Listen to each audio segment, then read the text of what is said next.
नमस्कार जी।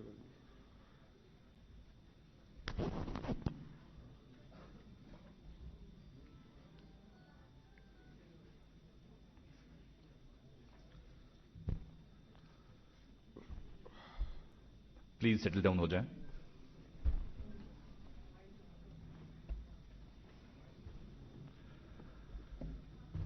घर फिरदौस बर रुए जमीयस्त, हमीयस्तो हमीयस्तो हमीयस्त।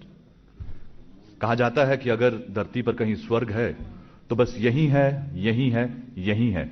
और आज इसी स्वर्ग पर इस शानदार से प्रोग्राम को ऑर्गेनाइज किया गया है। जी हां, आज हम यहां इकट्ठे हुए हैं parliamentary outreach programme for the empowerment of panchayati raj institutions of UT J and K. और इस प्रोग्राम को ऑर्गेनाइज किया है Lok Sabha secretariat, parliamentary research and training institute for document democracy.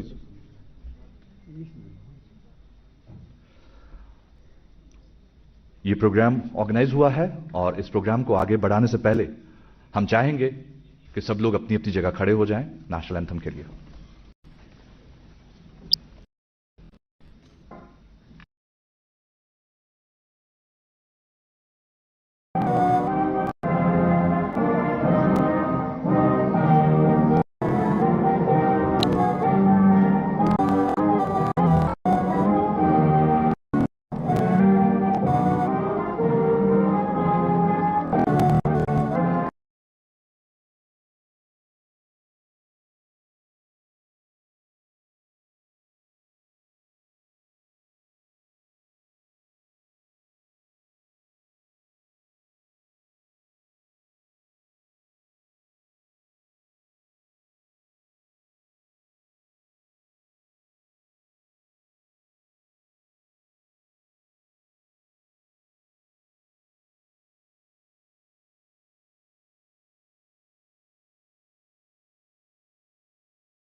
Srinagar को इसका जम्मू कश्मीर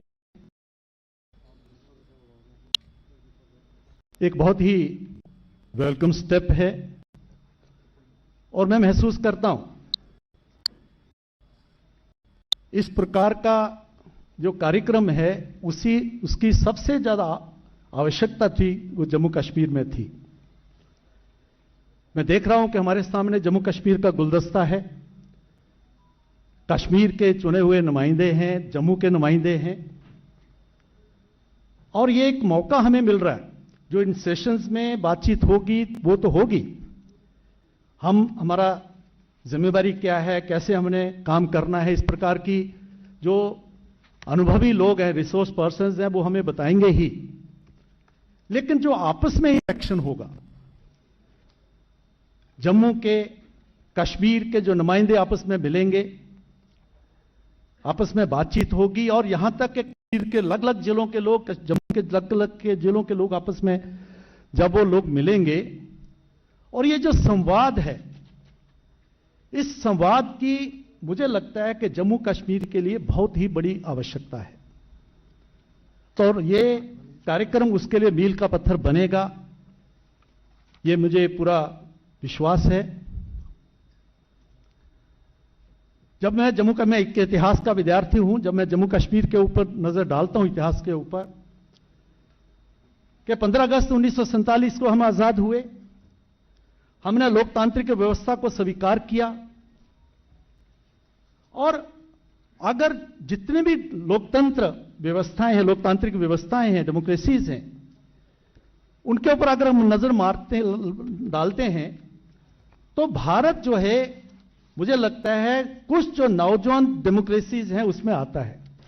और पिछले 70-72 सालों में जिस प्रकार से हम मैच्योर हुए हैं, और भारत दुनिया का सबसे बड़ा लोकतंत्र, और इतनी भिन्नताएं, अलग अलग प्रकार की भिन्नताएं, उसके बावजूद में जिस प्रकार के हम टेस्ट से पास जो है आगे निकले हैं, सारी चैलेंजेस के बावजूद, तो मुझे लगता है कि ये हमारे यहां की इतिहास, यहां की संस्कृति, यहां का सोच, वो उसका उदाहरण है।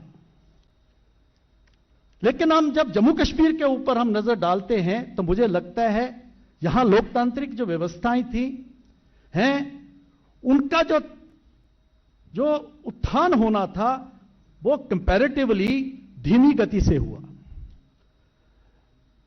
हम देख रहे हैं कि यहां पर जो असेंबली है उसकी व्यवस्था बनी, इलेक्शंस होते रहे, लेकिन काफी ज्यादा यहां का जो सिक्योरिटी सिनेरियो के कारण, प्रॉक्सी वार, जो टेररिज्म के कारण, बड़ी बार यहां पर जो है गवर्नर रूल रहा, और जहां लोकतांत्रिक जो संस्थाएं हैं उनको काम करने का जो मौका मिला, उसमें एक बहुत महत्वपूर्ण जो संस्था थी पंचायती राज।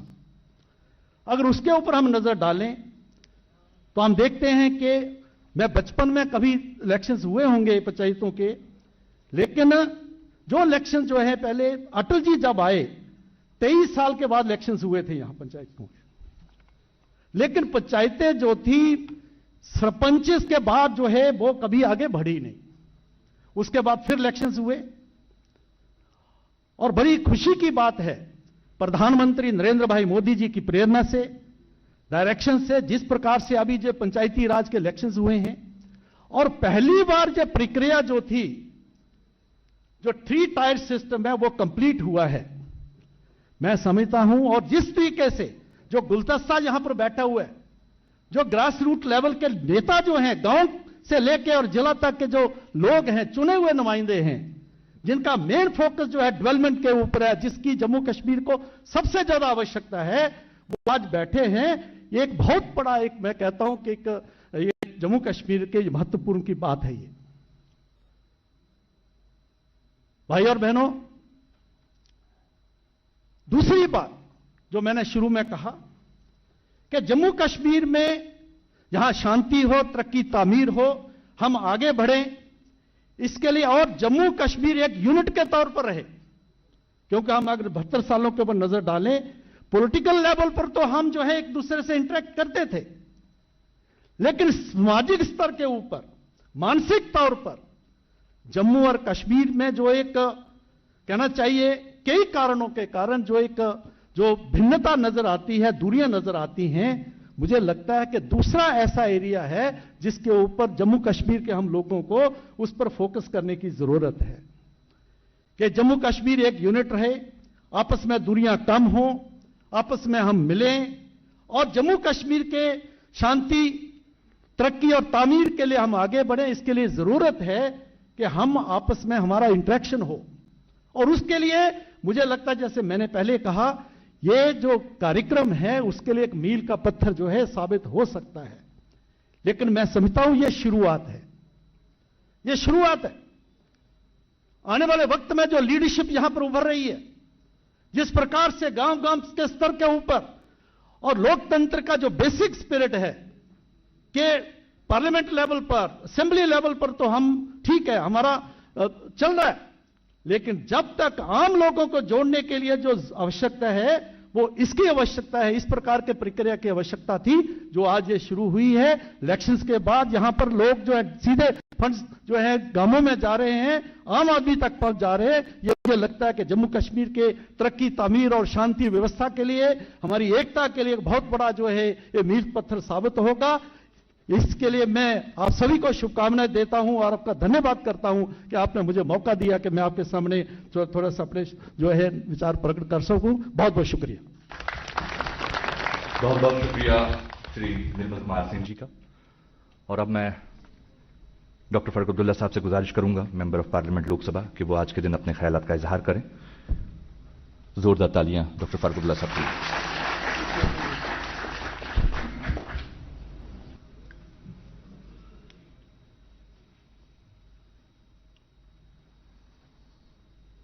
जनाब स्पीकर लोकसभा साहब, हमारे रियासत के लेफ्टिनेंट गवर्नर सिन्हा साहब, स्टेज पे बैठे हुए मंत्रीगण और लोकसभा सेक्रेटेरिएट के सेक्रेटरी जनरल, आए हुए बाहर से मेहमान और पंचायत के जो मेंबरान हैं, आप सबको मेरा अस्सलाम वालेकुम।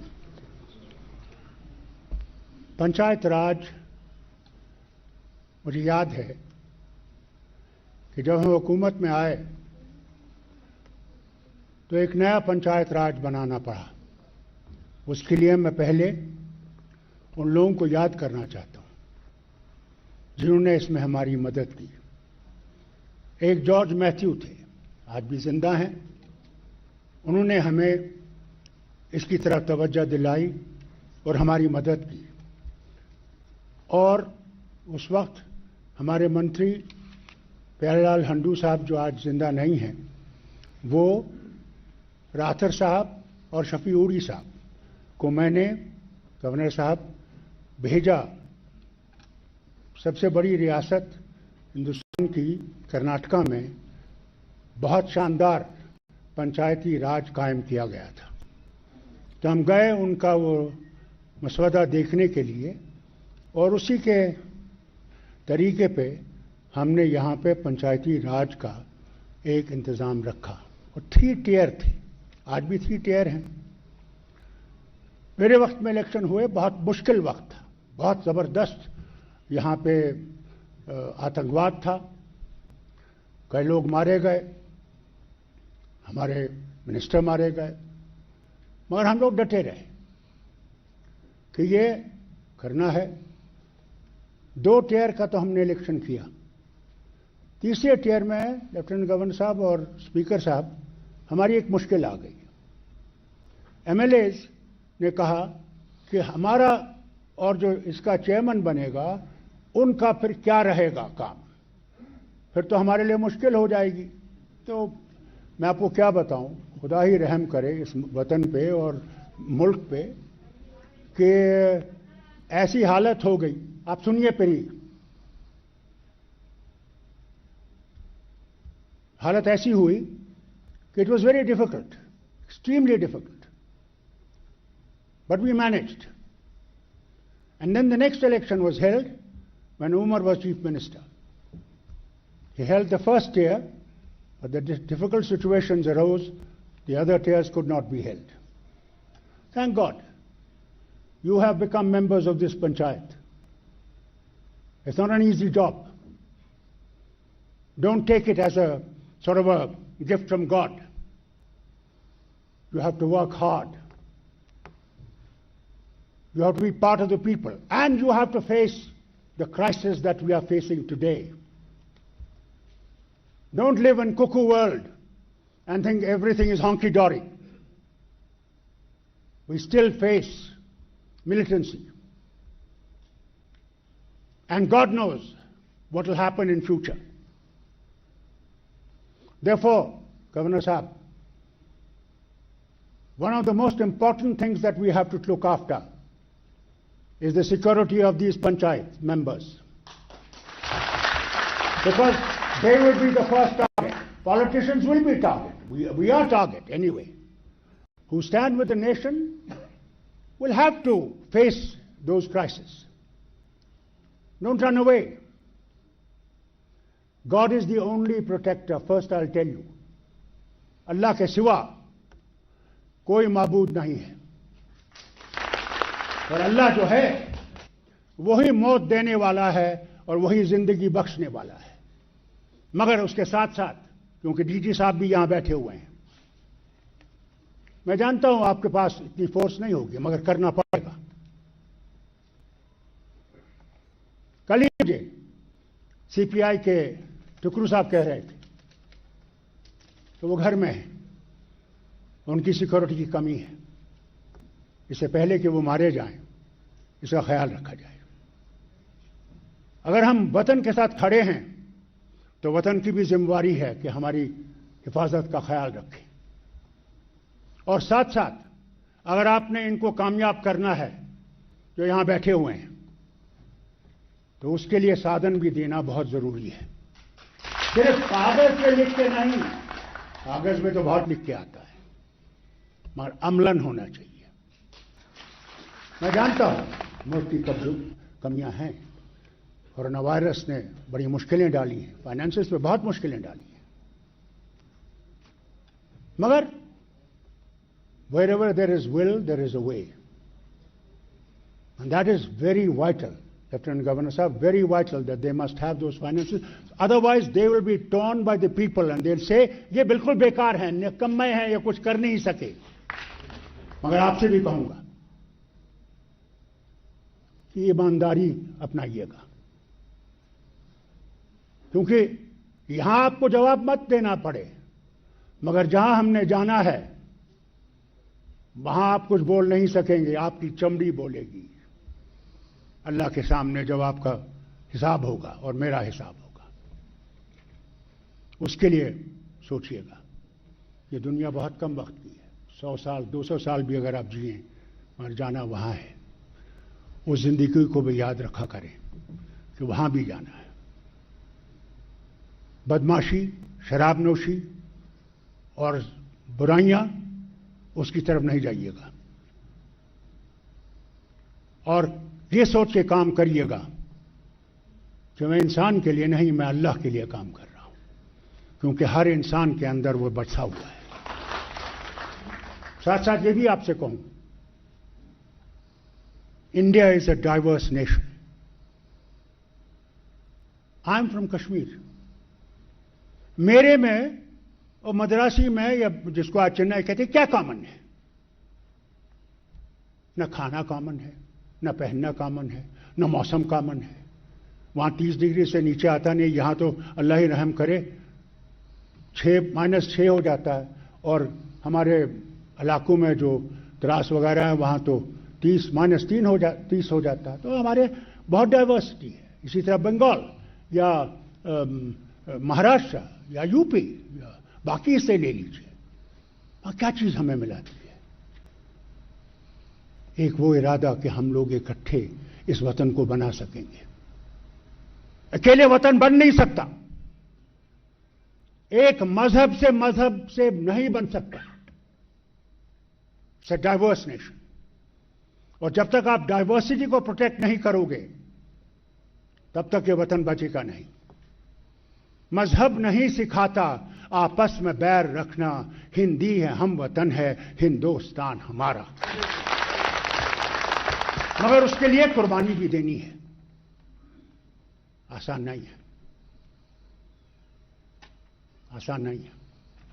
हमारे अंदर दुश्मन बैठा है, बाहर की दुश्मन की मुझे पता है कि कौन बाहर का दुश्मन है, मगर जो अंदर दुश्मन बैठा है वो ज्यादा खतरनाक है बनिस्बत के बाहर के दुश्मन के। उसका ख्याल रखिएगा। स्पीकर साहब, आपका बहुत बहुत शुक्रिया कि आप यहां तशरीफ लाए। मौका मिला आपको लोगों से मिलने का, बात करने का। हम लोग अभी बहुत पीछे हैं और कोरोना वायरस ने तो बर्बादी ही कर दी। इंडस्ट्री बैठ गई, स्कूल और कॉलेजेस बैठ गए, और खासकर हमारे गरीब बच्चे और बच्चियां, they have been the biggest sufferer. उनके यहां मोबाइल नहीं है जिनसे कि वो स्कूल का काम कर सकें। हमारे एजुकेशन सेक्टर बहुत पीछे चला गया। गवर्नर साहब, मैं आपसे इल्तिजा करूंगा, किसी तरीके से उन गरीबों का भी सोचना पड़ेगा कि उनके बच्चों की तालीम कैसे आगे चल सके। और मैं इन पंचायत मेंबरों से भी कहूंगा कि मेहरबानी करके लोगों के साथ जुड़े रहें। वो आपकी जमात के साथ नहीं होंगे, हो सकता है हमारी जमात ने इलेक्शन नहीं लिया, मैं अफसोस करता हूं। करना चाहिए था, आगे करेंगे, इंशाअल्लाह करेंगे, और दम के करेंगे, बड़ी जोर से करेंगे। मगर ये जो है ना, ये हमें उम्मीद इस बात की है गवर्नर साहब कि जब तक हम लोग इस दाशा की तरफ नहीं चलें कि बच्चों को कैसे बचाया जाए, ये बहुत जरूरी है। मैं समझता हूं ये रियासत सबसे बड़ी रियासत होगी जिसमें कि कोरोना वायरस के इन्फेक्शन अब बहुत कम हो गए हैं, और क्योंकि वैक्सीनेशन का भी प्रोग्राम आप लोगों को देखना चाहिए। आप लोगों को देखना चाहिए जब स्कूल शुरू हो जाएंगे कि आपका टीचर आता है या नहीं आता है, आपका वहां पे जो अफसर है वो आता है या नहीं आता है, क्योंकि आपकी जिम्मेवारी है। उन जिम्मेवारियों को आपको पूरा करना है। अगर आपके यहां अस्पताल है तो वहां जाइए, वहां देखें कि वहां डॉक्टर है या नहीं है, वो एक्सरे काम करता है या नहीं करता है, वो मशीनें जो हैं जो ब्लड प्रेशर देखती है वो है या नहीं है। नहीं तो खामोखाम ये कहें कि मैं तो पंचायत मेंबर हूं बस, और उसमें नहीं, जिम्मेवारी है। आपको हुकूमत के सामने नहीं बोलना है, मगर उसके सामने क्या बोलेंगे? इसे उन जिम्मेवारियों को पूरा करना पहला है आपका फर्ज है। उसकी तरफ देखें और दुआ करें, क्योंकि दुआ के बगैर कोई चीज हो नहीं सकती। हम मुसलमान जरूर हैं गवर्नर साहब, मगर नमाज नहीं पढ़ते। हम शुरू जब खाना खाते हैं तो बिस्मिल्लाह नहीं करते हैं, और फिर अल्हम्दुलिल्लाह की तो बात ही नहीं। हम सिर्फ नाम के मुसलमान हैं, अमल के मुसलमान नहीं हैं। जिस दिन आप अमल के मुसलमान बन जाओगे, उस दिन आप दूसरे की कदर करना सीख जाओगे। कोई मजहब बुरा नहीं है, इंसान बुरा है, धर्म बुरा नहीं है।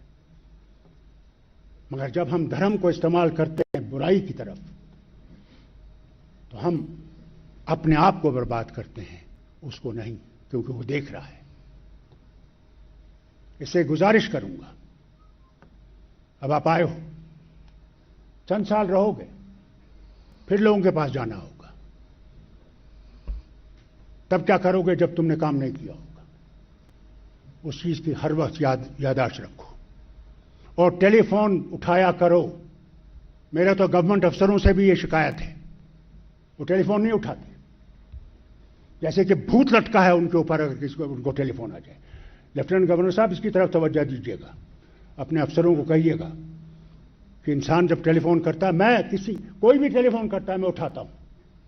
मैं नहीं जानता हूं वो कौन है, क्योंकि एक डॉक्टर की हैसियत से मैं समझता हूं उसको कोई बीमारी जरूर होगी, कोई दर्द जरूर होगा, इसलिए वो तुम्हें टेलीफोन कर रहा है। मैं उससे नहीं पूछता हूं तुम्हारा धर्म क्या है, तुम किस जमात से ताल्लुक रखते, किस पार्टी से हो। मैं समझता हूं वो इंसान है और उस इंसान के अंदर खुदा बसता है। मैं खुदा के सामने क्या जवाब दूंगा कि इसने मुझे टेलीफोन किया, तो मैंने इसका जवाब नहीं दिया। अगर हमारे अफसर टस से मस से नहीं होते, इंशाअल्लाह वो हुकूमत आने वाली है जहां आपका जवाब दिया जाएगा, उसके लिए तैयार है। बहुत बहुत शुक्रिया स्पीकर साहब, और आप सबका जो स्टेज पे मंत्री हैं उनका भी। उम्मीद करूंगा कि आप वो देश बनाएंगे जो सचमुच चमकता रहेगा, न सिर्फ हिंदुस्तान में बल्कि सारी दुनिया में। बहुत बहुत शुक्रिया। जय हिंद। बहुत बहुत शुक्रिया डॉक्टर फारूक अब्दुल्ला साहब आपका भी। अब मैं आपकी जोरदार तालियों में चाहूंगा श्री प्रहलाद सिंह पटेल जी को, honourable minister of state, ministry of जल शक्ति, ministry of food processing industries, कि वो आके आज के दिन अपने ख्याल पैदा करें। जोरदार तालियां प्लीज।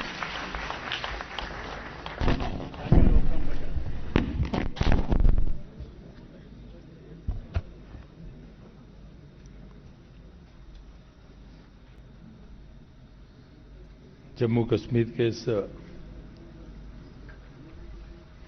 नवनिर्वाचित पंचायत प्रतिनिधियों के सम्मेलन में उपस्थित देश की सबसे बड़ी पंचायत के अध्यक्ष आदरणीय श्री ओम बिरला जी, जम्मू कश्मीर के लेफ्टिनेंट गवर्नर, हमारे अग्रज आदरणीय मनोज सिन्हा जी, संसद में हमारी सहयोगी माननीय अन्नपूर्णा देवी जी, अभी जिनका आप भाषण सुन रहे थे, वरिष्ठ सांसद और पूर्व मुख्यमंत्री माननीय फारूक अब्दुल्ला साहब, जम्मू कश्मीर के पूर्व उप मुख्यमंत्री माननीय श्री निर्मल सिंह जी, सेक्रेटरी जनरल उत्पल जी, सामने 3 वरिष्ठ सांसद बैठे हैं जो मेरे मित्र भी हैं। महाराष्ट्र से अरविंद सामंत जी, बिहार से राजू प्रताप रूढ़ी जी, और इसी रियासत से श्री जुगल किशोर शर्मा जी, अन्य सभी अन्य उपस्थित अधिकारीगण, विशेष तौर पर पंचायती राज से निर्वाचित सभी भाइयों और बहनों,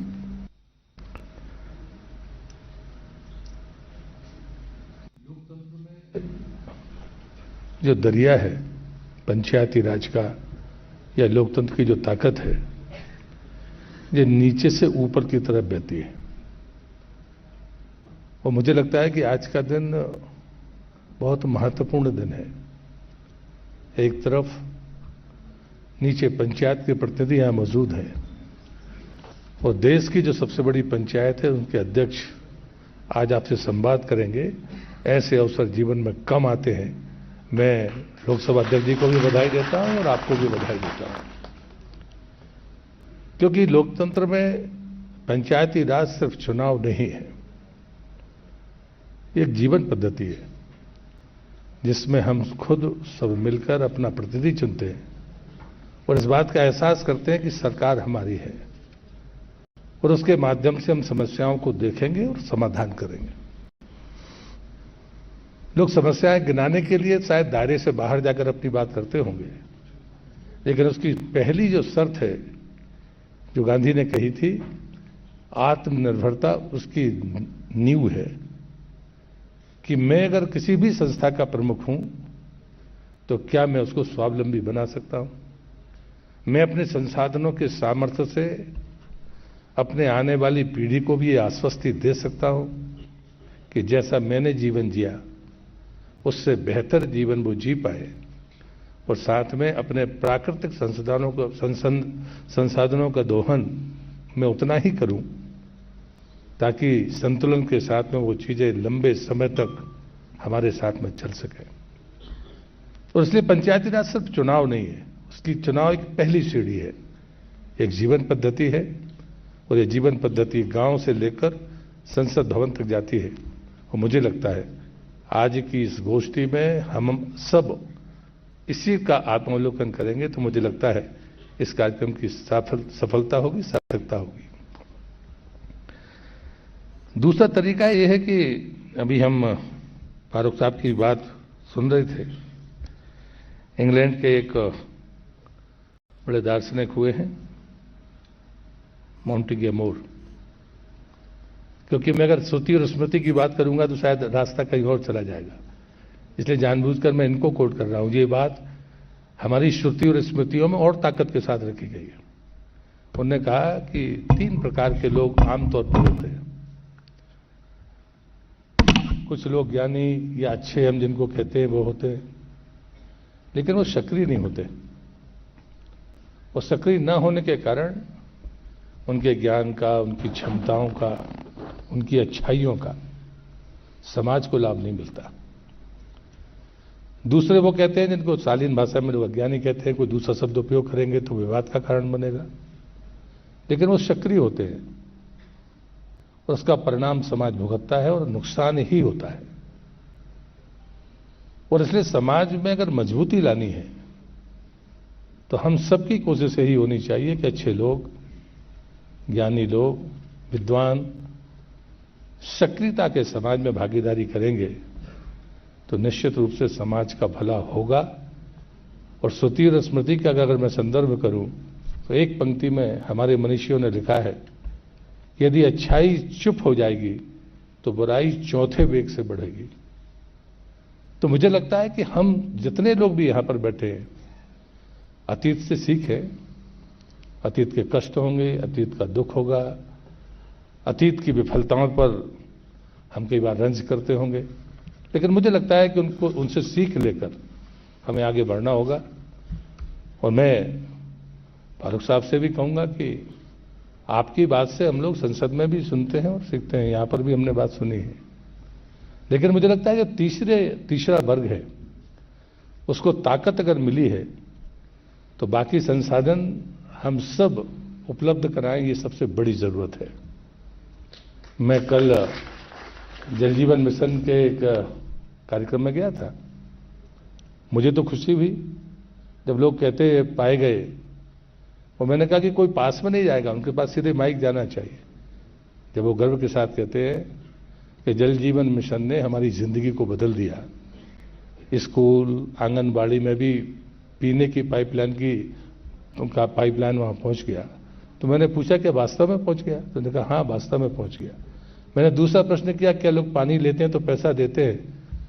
तो वो जो बहन थी उसने कहा कि हाँ, हमारे यहाँ 1663 परिवार हैं और सारे के सारे लोग पानी का शुल्क देते हैं। तो मैंने कहा कि उनके लिए तालियां बजानी चाहिए। ये अच्छी शुरुआत है। जो सबसे बड़ी बात हो गई है, जो लोकतंत्र में चुनाव की राजनीति ने गंदगी लाई थी कि हमें लगता है कि सब कुछ मुफ्त में मिलेगा, इसने भी बड़ी खाई पैदा की है संसाधनों के बीच में, मांग और पूर्ति के बीच में। और इसलिए मैं कहूंगा कि यहां पर बैठा हुआ प्रत्येक व्यक्ति, आप अपने जिस भी स्तर पर जनप्रतिनिधि हैं, आपके पास वित्तीय अधिकार है। और उन्होंने तो कहा कि पहली बार हमको देखने को मिला, ये आजादी के अमृत महोत्सव का वर्ष है। 15 अगस्त 2021 से आजादी का 75वां वर्ष हुआ है। महोत्सव 75 सप्ताह पहले शुरू हो गया जब गांधी की दांडी यात्रा शुरू हुई थी, और उसमें भी सिर्फ एक ही रास्ता था कि हम गांधी की तरह सोचें और अपने राजनीतिक यात्रा पर आगे बढ़ें। और 15 अगस्त 2022 को 75 साल पूरे होंगे, लेकिन 15 अगस्त 2023 तक ये सेलिब्रेशन चलेगा। प्रधानमंत्री ने 3 बातें कही हैं, उनको कहकर मैं अपनी बात समाप्त करूंगा। उन्होंने कहा कि आज़ादी बहुत कीमत चुकाने के बाद मिली है। वर्तमान पीढ़ी को चाहिए कि आने वाली पीढ़ी को उस कुर्बानी का अंदाजा दें, उसका याद कराएं। अगर हमें स्मरण नहीं है तो आने वाली पीढ़ी उसको याद नहीं रखेगी। दूसरा, उन्होंने कहा कि जो यात्रा आजादी के बाद चली है वो 75 साल, ये मामूली समय नहीं है, इसका मूल्यांकन करें। हमने बहुत कुछ पाया होगा, लेकिन सब कुछ पा लिया ये हम दावा नहीं कर सकते। और मैं सिर्फ उदाहरण में ही कहूंगा कि जब प्रधानमंत्री ने कहा था कि देश की आज़ादी के जब 75 वर्ष हों तो हर परिवार के पास में एक कमरे की पक्की छत जरूर होनी चाहिए। पीने का पानी हो, गैस का कनेक्शन हो, शौचालय हो, स्वास्थ्य की सुविधा हो, उसके पास ये गारंटी हो कि सरकार उसके स्वास्थ्य की गारंटी लेती है। तो लोगों ने कहा था कि 24 की बात प्रधानमंत्री कर रहे हैं, अब तो उन्होंने तीसरी बात कही है, उन्होंने कर दिया। प्रधानमंत्री आवास योजना हो, उज्ज्वला हो, स्वच्छता मिशन हो, जल जीवन मिशन हो, वो सारी चीजें जो उन्होंने कही थी, बिजली का कनेक्शन आप नहीं ले सकते तो सरकार खर्चा देकर आपको लगा देगी, आपको जलाना है तो जलाइए, नहीं जलाना तो मत जलाइए। गैस का सिलेंडर आपके पास में होगा, आप उपयोग करें या दूसरे किसी विकल्प का उपयोग करें, लेकिन आपके ये नहीं कह पाएंगे कि मेरे पास नहीं है। ये गारंटी मिलने की तरफ हम पूर्णता की तरफ आगे जा रहे हैं। उन्होंने कहा कि हम 100 साल बाद, 25 साल बाद जब देश अपनी आज़ादी का 100 वर्ष शताब्दी वर्ष मनाएगा तब भारत कैसा होगा। मुझे लगता है कि जम्मू कश्मीर के इस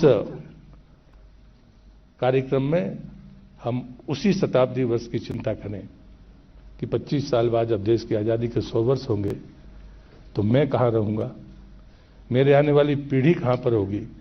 तो मुझे लगता है वो लक्ष्य हमको सकारात्मक तौर पर आगे बढ़ने का मौका देगा। मैं इस उदाहरण के साथ अपनी बात समाप्त करता हूं। पश्चिम के एक और विचारक हैं एमर्सन, उनने मुझसे पूछा गया कि आपकी उम्र कितनी है, तो उनकी उम्र उस समय 60 साल थी, लेकिन उन्होंने कहा कि 360 साल, 360 वर्ष। तो सामने जिसने प्रश्न पूछा था वो भौचक हो गया कि इसकी उम्र तो 60 साल है, ये 360 कह रहा है। उसने कहा कि जब आप सकारात्मक तौर पर सोचते हैं तो आपकी आयु 6 गुनी बढ़ जाती है।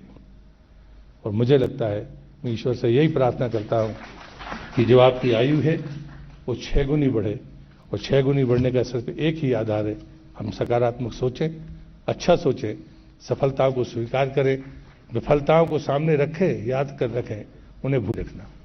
और मुझे लगता है उस गलतियां हमको पुनरावृत्ति के लिए रोकती हैं, अच्छाई आगे बढ़ने की सामर्थ्य देती है। मैं आपको शुभकामनाएं देता हूं और धन्यवाद देता हूं आदरणीय अध्यक्ष जी का कि आपने इस कार्यक्रम में मुझे बोलने का मौका दिया।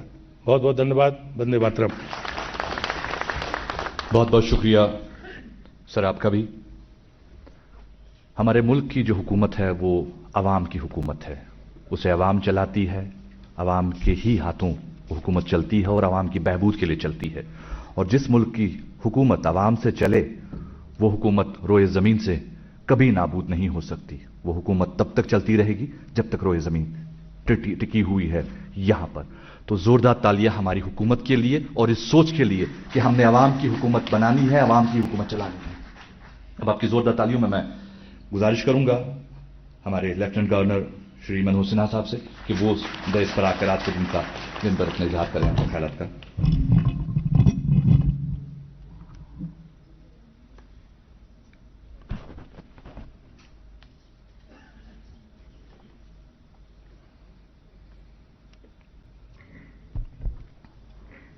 लोकसभा के सम्मानित अध्यक्ष आदरणीय ओम बिरला जी, भारत सरकार के मंत्री हमारे मित्र आदरणीय प्रहलाद पटेल जी, भारत सरकार में मंत्री सम्माननीय अन्नपूर्णा देवी जी, यहाँ के लोकसभा के सम्मानित सदस्य जिनको आपने अभी सुना, सम्माननीय फारूक अब्दुल्ला साहब, यहाँ के पूर्व उप मुख्यमंत्री डॉक्टर निर्मल सिंह जी,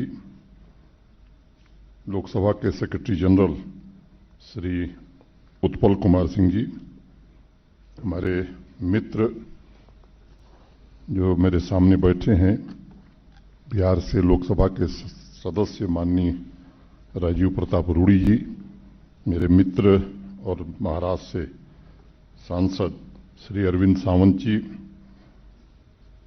जम्मू के लोकसभा सदस्य श्री जुगल किशोर शर्मा जी, सभागार में उपस्थित सभी डीडीसी के सम्मानित अध्यक्ष, चेयरमैन, उपाध्यक्ष, पंचायतों के बीडीसी के चेयरमैन, सरपंच, चुने हुए सभी जनप्रतिनिधि,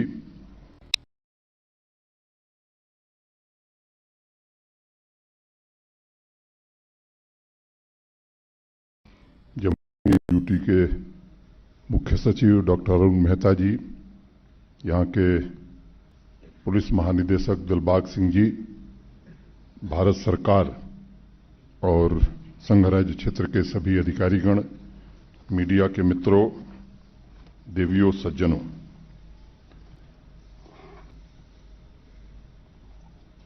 मैं आभारी हूं सम्माननीय अध्यक्ष जी का, लोकसभा के आदरणीय ओम बिरला जी का।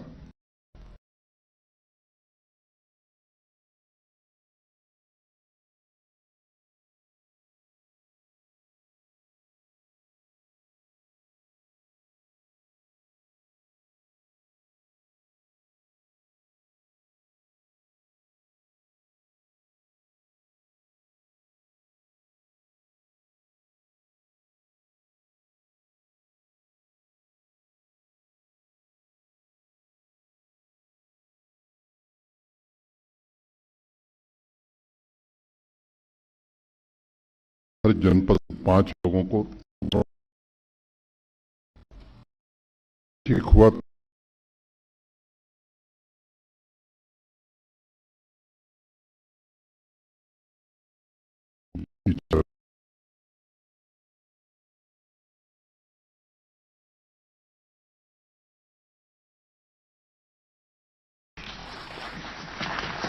मैं बात शुरू करूं, एक शख्सियत का जिक्र बड़ा जरूरी मैं समझता हूं। अगर इतिहास के पन्नों को आप पलटेंगे तो एक नाम गुम हो गया इस देश से, और उनका नाम था डॉक्टर सुब्रमण्यम। भारत की संविधान सभा के वो सदस्य हुआ करते थे।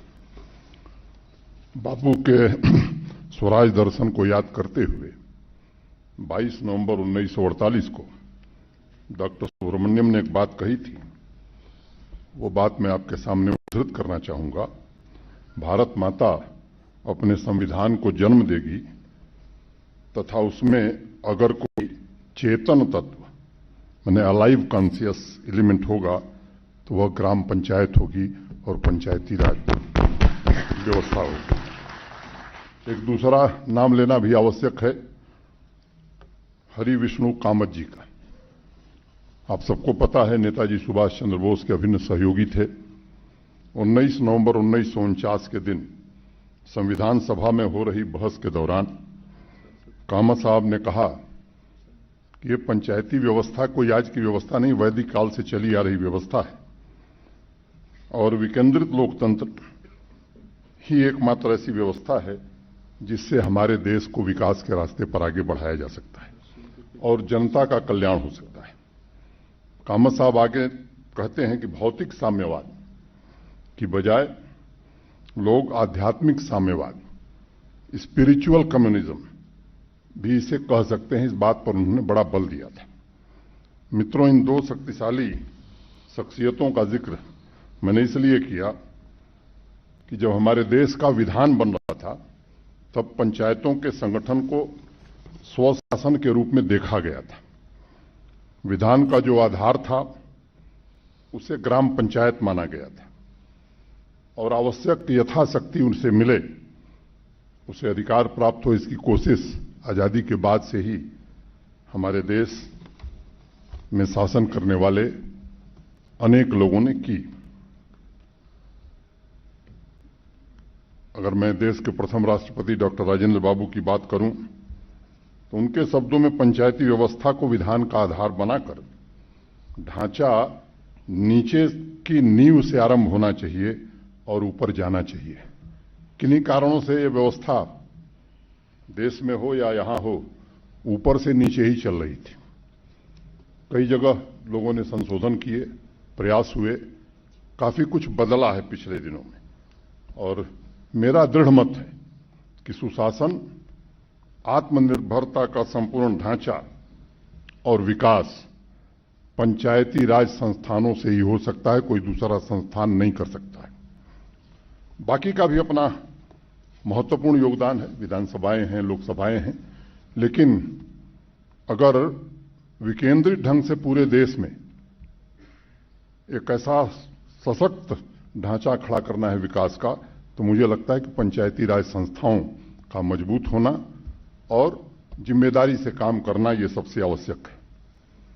25 अप्रैल 1993 इस देश के इतिहास की एक ऐसी तारीख है, मुझे लगता है कि आप में से अधिकांश लोगों को याद है, जिस दिन त्रिस्तरीय पंचायती राज व्यवस्था हमारी देश की संसद ने देश में लागू करने के लिए संविधान में संशोधन किया, 73rd और 74th अमेंडमेंट कॉन्स्टिट्यूशन का। चर्चा उसकी बहुत होती है। फारूक साहब ने बहुत ही भावुक ढंग से अनेक बातें कही हैं, बहुत कुछ सच भी है, लेकिन मुझे एक बात आज तक नहीं समझ में आई कि आखिर ये त्रिस्तरीय व्यवस्था कठिनाइयां हैं, मैं सहमत हूं, लेकिन किसी न किसी कारण से त्रिस्तरीय व्यवस्था नहीं लागू हो सकी।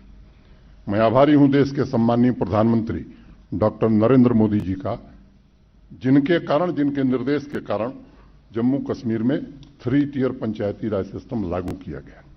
और मुझे इस बात की खुशी है कि यहां की आवाम ने बढ़ चढ़ करके हिस्सा लिया, अपना विश्वास व्यक्त किया। और इस बात की भी मुझे खुशी है ये कहते हुए कि निष्पक्ष चुनाव और बिना हिंसा के चुनाव, और अगर मतदान का प्रतिशत हम देखें तो पिछले 2-3 विधानसभा और लोकसभा के चुनाव को अगर ध्यान में रखें तो उसकी तुलना में यहां के लोगों ने बढ़ चढ़ करके हिस्सा लिया और पंचायती राज व्यवस्था में अपना विश्वास व्यक्त किया। यहां की व्यवस्थाएं ठीक हों, इसकी कोशिश की जा रही। नई व्यवस्था है, 1 साल में सब कुछ ठीक हो जाएगा, मैं ऐसा मानता भी नहीं हूं। लेकिन जहां तक नीयत का सवाल है, मैं जिम्मेदारी से बात कहना चाहता हूं कि पंचायती राज व्यवस्था सुदृढ़ हो, इसकी हर संभव कोशिश की जा रही है। और मुझे लगता है, मैं आपको भरोसा देना चाहता हूं कि ये मेरी बात नहीं है, देश के सम्माननीय प्रधानमंत्री से जब भी मैं मिला हूं तो इस बात पर उनका बराबर बल रहा है कि पंचायती राज इंस्टीट्यूशन जितने मजबूत होंगे, जम्मू कश्मीर में लोकतंत्र, जमहूरियत भी उतनी मजबूत होगी और विकास के काम भी तेजी से हो सकेंगे। 1-2 काम हुए हैं, मुझे बताते हुए खुशी है कि 1271 करोड़ रुपए पंचायतों को, बीडीसी के मेंबरों को, डीडीसी मेंबर और चेयरमैन को प्रशासन की ओर से दिए गए हैं, कामों के लिए दिए गए हैं, व्यक्तिगत नहीं दिए गए। और जो इस बार का डिस्ट्रिक्ट कैपेक्स बजट बना है, किन परिस्थितियों में बना आप सब जानते हैं। कोविड की दूसरी लहर अपनी उफान पर थी, बावजूद इसके कोशिश की गई कि पंचायत से लेकर के ब्लॉक और डीडीसी के मेंबरान और चेयरमैन साहिबान की राय लेकर के डिस्ट्रिक्ट कैपेक्स बजट बनाया जाए। यह संभव है कि इस बार उतना व्यापक कंसल्टेशन न हुआ होगा, लेकिन मैं आपको भरोसा देता हूं कि स्थिति नॉर्मल होगी तो निश्चित रूप से आप ही उस बजट को बनाने वाले होंगे, प्रशासन के लोगों की भूमिका कम होगी। और इस बात की भी मुझे प्रसन्नता है कि जिस डिस्ट्रिक्ट कैपेक्स का कुल एलोकेशन 2000 करोड़ हुआ करता था, वो गत वर्ष 5613 करोड़ था और इस साल 12600 करोड़ रुपए पूरे पंचायती राज व्यवस्था डिस्ट्रिक्ट कैपेक्स हमने पारित किया है। कोई एक जिला उठा करके देखिए, 2.5 गुना, 3 गुना, 2 गुना। और एक आग्रह हमने किया था चुने हुए प्रतिनिधियों से कि इसमें काम वो लीजिए जो 1 साल में पूरा हो जाए, अधिक से अधिक वो काम लिए। और मुझे प्रसन्नता है कि हमारे जनप्रतिनिधियों ने जिस मेहनत से काम का चयन किया है, मोटे तौर पर अगर पूरे यूटी की बात मैं करूं तो 80% काम ऐसे हैं जो इसी साल पूरा होने वाले हैं। 20% काम है जो माने उसमें से 2-4 काम होंगे जो 3 साल में होंगे, नहीं तो मैक्सिमम 80%। और इसमें इन प्रतिनिधियों का बड़ी भारी महत्वपूर्ण भूमिका है। और एक बात मैं बड़ी जिम्मेदारी से कहना चाहता हूं, मैं लगातार अनेक इन चुने हुए प्रतिनिधियों से मिलता रहा हूं। इलाके की जरूरत के हिसाब से बजट बनाने में जो आपने सहयोग किया है, मैं इस राज्य के मुखिया के नाते मैं आपका हृदय से साधुवाद देता हूं, आभार व्यक्त करता हूं। आपने बड़ी शिद्दत से, बड़ी मेहनत से जो मूल भावना है पंचायती राज की, उसको लागू करने में पूरी मदद की है। और मुझे लगता है कि आर्थिक शक्ति का विकेंद्रीकरण है ये, ताकि महत्वपूर्ण आवश्यकताएं जो आवाम की है, जनता की है, वो जमीनी स्तर पर पूरी हो सके। कुछ और बातों का जिक्र मैं समझता हूं कि करना होगा। इंफ्रास्ट्रक्चर के काम आप देख रहे हैं। भारत सरकार की भी अनेक योजनाएं जिनकी मॉनिटरिंग आपको करनी है। कहीं कहीं कठिनाई है, ये भी मैं जानता हूं। उस कठिनाई को दूर किया जाए, इसका भी प्रयास हो रहा है।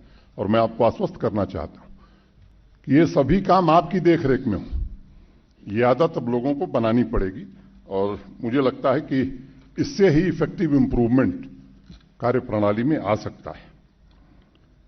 ये सच है कि एक नई व्यवस्था है। अफसरों को भी आदत नहीं है, चुने हुए प्रतिनिधियों को भी आदत नहीं है। कोशिश हो रही है कि जैसा फारूक साहब ने कहा कि कर्नाटक भेजा था उन्होंने, तो यहां के चुने हुए प्रतिनिधि देश के उन हिस्सों में जाएं, चाहे वो महाराष्ट्र हो, कर्नाटक हो, जहां भी जहां पंचायती राज व्यवस्था ठीक ढंग से काम करती है, वहां की व्यवस्था देख के आवे। Rural development department training programme कई किया है। आने वाले दिनों में कोविड हर चीज में बाधा पैदा करता है। आने वाले दिनों में इसे और तेज किया जाए। फंड्स, फंक्शन और फंक्शनरीज, ये संविधान संशोधन में जो निहितार्थ था उसे पूरी तरह से लागू करने की कोशिश की गई है। और मुझे लगता है कि विकेंद्रीकृत लोक सत्ता के सुशासन के लिए विभिन्न कार्यक्रमों को पारदर्शी और जवाबदेह, जन भागीदारी और जन सहयोग के साथ, संवेदनशीलता के साथ हो, इसकी कोशिश की जा रही है। अब कुछ विरासत में मिली हुई दिक्कतें हैं। 1 साल 1.5 साल में सब कुछ ठीक हो जाएगा, मैं दावा नहीं करता, लेकिन कुछ बातों की मुझे प्रसन्नता है। एक बात मैं कहना चाहता हूं कि आज जम्मू कश्मीर के एक एक पैसे का हिसाब जम्मू कश्मीर की जनता को दिया जाता है। और ये बात मैं जिम्मेदारी से कहना चाहता हूं और आपको भरोसा देना चाहता हूं। फारूक साहब ने एक बात कही, मुझे ईश्वर और गलत काम के अलावा किसी तीसरे व्यक्ति से कभी भय नहीं रहा है। और मैं आपसे कहना चाहता हूं कि जब तक मैं हूं, सरकार के एक पैसे का दुरुपयोग अपने अपने परिवार के लिए नहीं करूंगा। और कोशिश हमने की है, जीएफआर पूरी तरह लागू किया है। कोई भी काम बिना एडमिनिस्ट्रेटिव अप्रूवल के अब नहीं होता है। और कोई बिल ट्रेजरी में फारूक साहब तब तक नहीं जाती है जब तक ई टेंडर, एडमिनिस्ट्रेटिव अप्रूवल और फाइनेंशियल सैंक्शन न हो। मैं जानता हूं भ्रष्टाचार खत्म करना कहना आसान है, लेकिन तरीका क्या हो सकता है? मुझे लगता है कि टेक्नोलॉजी ही तरीका हो सकती है। जहां ह्यूमन इंटरफेस है वहां गुंजाइश है और कोशिश की जा रही है। ऐसे लोगों को चिन्हित किया जा रहा है। लोगों को तकलीफ भी हो रही है, ये भी मैं जानता हूं, लेकिन इससे बाहर निकले जम्मू कश्मीर। ये सच है कि जो गति होनी चाहिए थी वो नहीं हो सकी, लेकिन 2-3 बातें मैं जरूर कहूंगा। मैक्डेमाइजेशन 3,3500 किलोमीटर होता था, पिछले साल 6500 किलोमीटर हुआ, इस साल 8,000 किलोमीटर होगा। प्रधानमंत्री ग्राम सड़क योजना में अधिकतम 1,600 किलोमीटर सड़क बनती थी, पिछली बार 3,600 किलोमीटर बनी है और इस बार 4,000 किलोमीटर बनेगा। देश का अकेला यूपी, जब श्रद्धेय अटल बिहारी वाजपेयी जी देश के प्रधानमंत्री थे तब ये योजना शुरू हुई थी, प्रधानमंत्री ग्राम सड़क योजना। देश के बाकी हिस्सों के जो राज्य हैं वो इस काम से निवृत्त हो गए। अभी 974 गांव हैं यहां के सड़क से नहीं जुड़े हैं। यहां बिजली के क्षेत्र में देश में जो विकास हुआ है पिछले दिनों, मैं कह सकता हूं कि अब आज बिजली की कमी देश में नहीं है, लेकिन जहां ग्रामीण इलाकों में 20 घंटे 22 घंटे बिजली रहती है, श्रीनगर में 22 घंटे बिजली मिले, इसके लिए बड़ा प्रयास करना पड़ता है। मुझे याद है गुलमर्ग में गया था पिछले साल, उसके पहले एक लेबर डिपार्टमेंट ने एक अस्पताल का निर्माण किया, फारूक साहब थे, मैं भी था। इन्होंने उस मंच पर कहा था कि साहब ठंड आ रही है, बर्फ गिरती है तो बिजली की बड़ी दिक्कत होती है। मैंने उनसे कहा था कि मैं कोशिश करूंगा कि पहले से स्थिति थोड़ी बेहतर हो। और गुलमर्ग में मैंने एक बात कही कि वादी में पहली बार लोगों ने बर्फ और बिजली एक साथ देखी है। और मुझे प्रसन्नता है कि गत वर्ष की तुलना में 21% ज्यादा बिजली कश्मीर डिवीजन में मिली थी। हमने कोशिश की जम्मू डिवीजन में भी लेकिन मुझे मालूम है कि गर्मी में लोगों को बड़ी परेशानी हुई है, बावजूद इसके कि 15% बिजली पिछले वर्ष से ज्यादा दी गई है। लेकिन मूल कारणों की चर्चा करना आवश्यक है। जहां हाइड्रो पावर का पोटेंशियल हमारा 20,000 मेगावाट है, 70 सालों में हम 3500 मेगावाट बिजली बना रहे हैं। कोशिश की है और मैं आपके बीच कहना चाहता हूं, सियालकोट 84 में बनना शुरू होना चाहिए था। आज 2021 में हमने एनएचपीसी के साथ एमओयू किया है और मैं आपसे कहना चाहता हूं कि 5 साल में वो प्रोजेक्ट पूरी हो जाएगी। और ऐसे एक नहीं, 3450 मेगावाट बिजली आने वाले 5 साल में बना करके जम्मू कश्मीर की जनता को बिजली के मामले में आत्मनिर्भर बना दिया जाएगा। ट्रांसमिशन और डिस्ट्रीब्यूशन सेक्टर के 15 साल 20 साल की परियोजनाएं, जब मेन ट्रांसमिशन लाइन बन रही थी जो लद्दाख तक जाती है, उस समय प्रस्ताव था आज से 17 साल पहले कि रजौरी और पुंछ में एक 400 केवीए का सब स्टेशन होना चाहिए। इसी आधार पर भारत सरकार ने स्वीकृति की थी। ऐसी अनेक परियोजनाएं पूरी नहीं हो सकी, उनको पूरी करने की कोशिश की जा रही। और मैं आपसे कहना चाहता हूं जिम्मेदारी के साथ कि 1 वर्ष में देश के बाकी हिस्सों में जिस तरह की बिजली है, उस तरह की बिजली जम्मू कश्मीर में भी उपलब्ध हो जाएगी। लोगों को बिजली की कटौती का सामना नहीं करना। लेकिन एक निवेदन भी है, 6700 करोड़ रुपए की बिजली खरीदते हैं और 2625 करोड़ रुपया मुझे मिलता है। सरकार को यह व्यवस्था कब तक चलेगी? इस पर भी आप सोचिए। आप चुने हुए जनप्रतिनिधि हैं, मेरी अपेक्षा है आपसे, मेरा निवेदन है आपसे कि बात भी लोगों को समझना होगा। कोविड का प्रकोप था, लेकिन अल्लाह का शुक्र है, ईश्वर की कृपा है कि देश के बाकी हिस्से में जिस तरह लोगों को दिक्कत हुई, दिक्कत यहां भी हुई। जिसने अपना परिजन खोया है उसकी पीड़ा को हम कम नहीं कर सकते, लेकिन ऐसी स्थिति नहीं आई कि लोगों को ऑक्सीजन बेड न मिले। पिछले साल मैं 7 अगस्त को आया था। उस समय जम्मू कश्मीर के ऑक्सीजन जनरेशन की क्षमता 14,000 एलपीएम थी और आज मुझे बताते हुए खुशी है कि आज 68,000 एलपीएम जनरेशन ऑक्सीजन का इस जम्मू कश्मीर में हो रहा है। और सितंबर अंत तक मैं आपके बीच कहना चाहता हूं कि जम्मू कश्मीर की कुल क्षमता 90,000 एलपीएम होगी। अब हमारी समस्या ये है कि उस अधिक ऑक्सीजन का सावन साफ करें क्या? आप महाराष्ट्र से आए, मेरा आपसे आग्रह होगा, उद्योग मंत्री भी रहे, कोई तरीका हमको बताइए। आज हमारे पास जरूरत नहीं उस ऑक्सीजन का, हम करें क्या? लेकिन ये फैसला हमने इसलिए किया था कि यहाँ के सामान्य आदमी की जान बचाई जा सके। मित्रों, वैक्सीनेशन में भी देश के अखबारों की सुर्खियां गवाह हैं कि जिस तरह से हमारे स्वास्थ्यकर्मी बर्फीले रास्तों पर 18 किलोमीटर 20 किलोमीटर पैदल जाकर के लोगों को वैक्सीनेट किए हैं। मुझे गर्व है ऐसे लोगों पर जिन्होंने इस काम को किया है।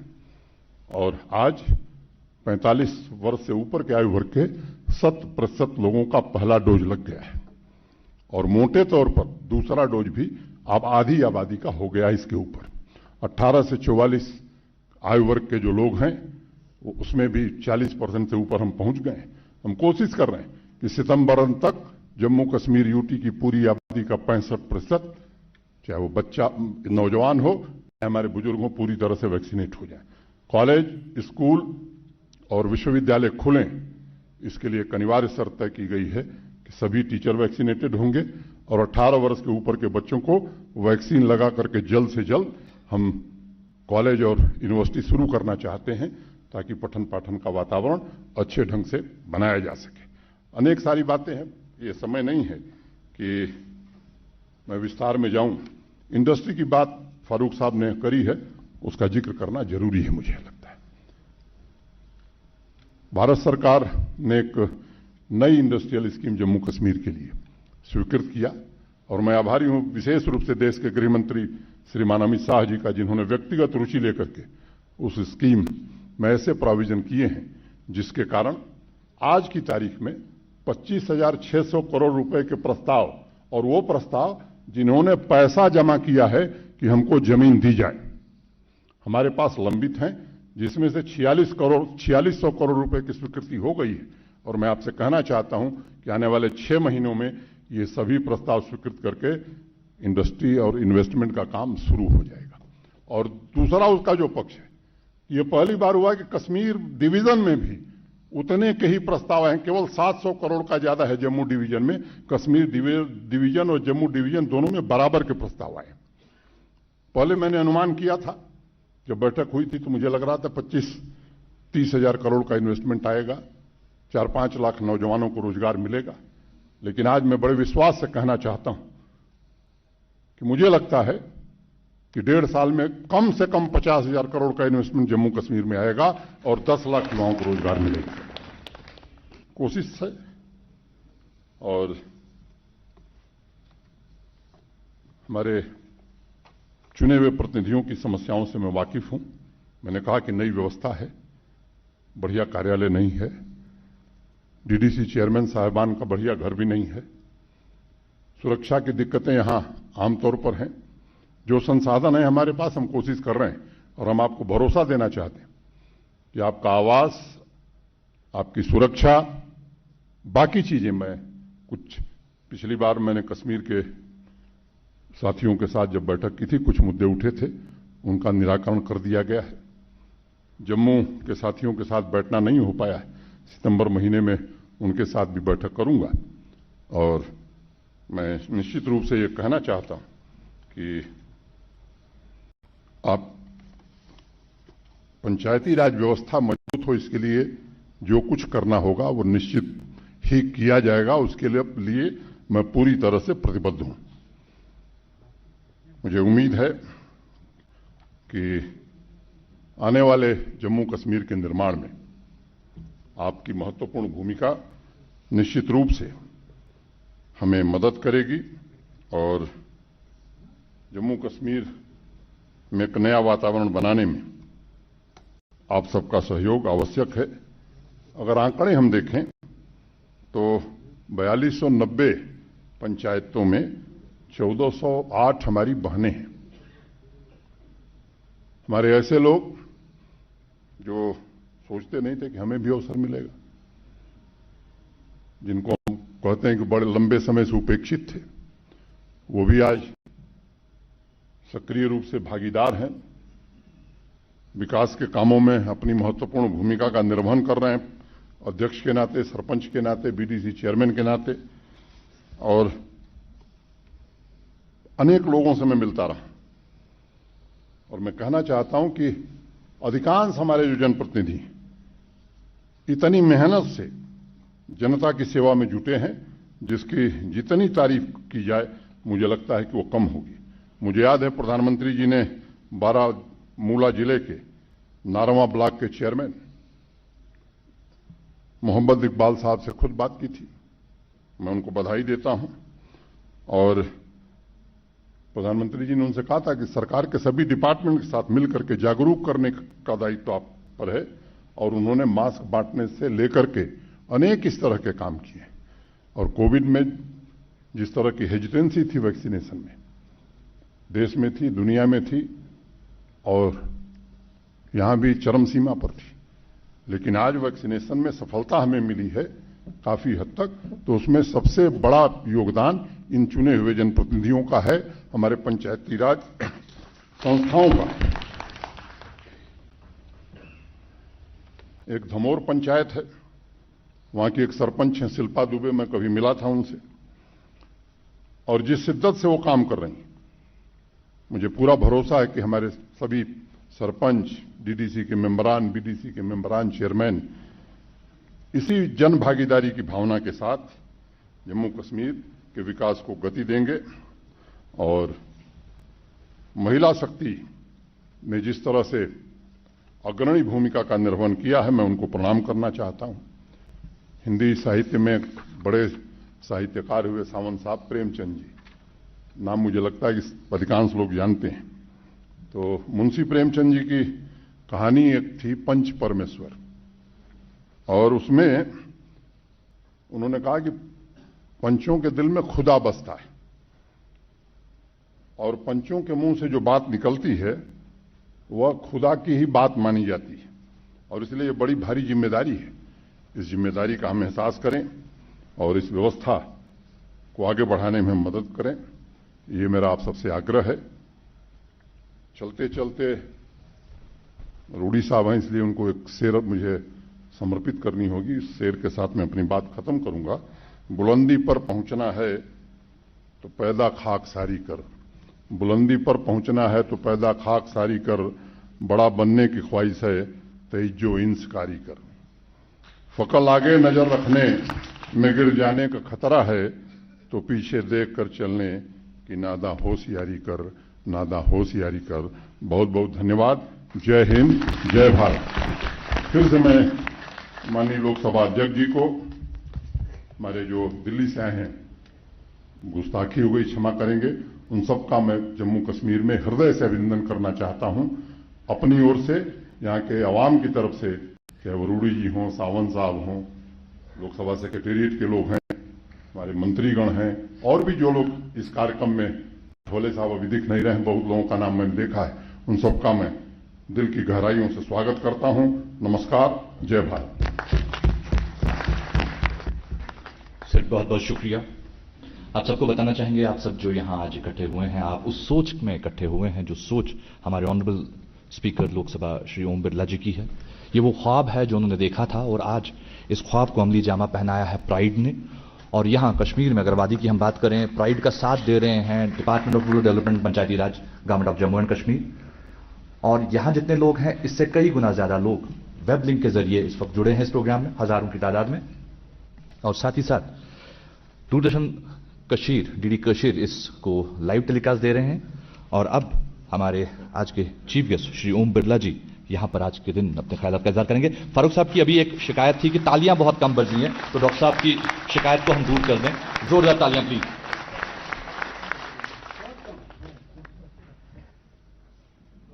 पंचायत राज सशक्तिकरण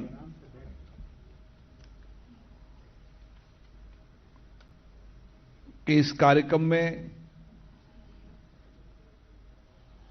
जम्मू कश्मीर के उपराज्यपाल माननीय मनोज सिन्हा जी, भारत सरकार के मंत्री माननीय प्रहलाद पटेल जी, भारत सरकार के मंत्री श्रीमती अनुप्रिया पटेल जी, अन्नपूर्णा देवी जी,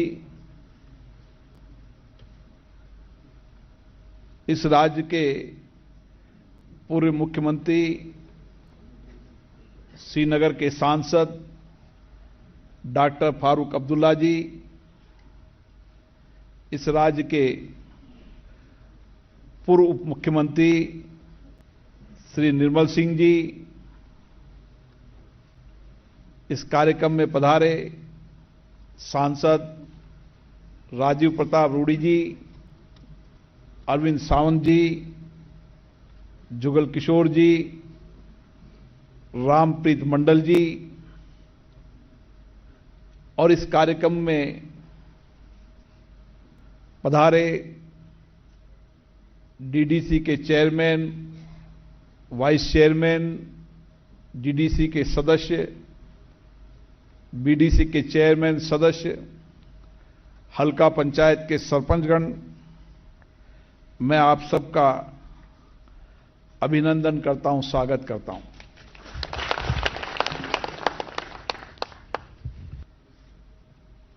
हमारा कार्यक्रम देश में हम लोकतांत्रिक संस्थाओं के माध्यम से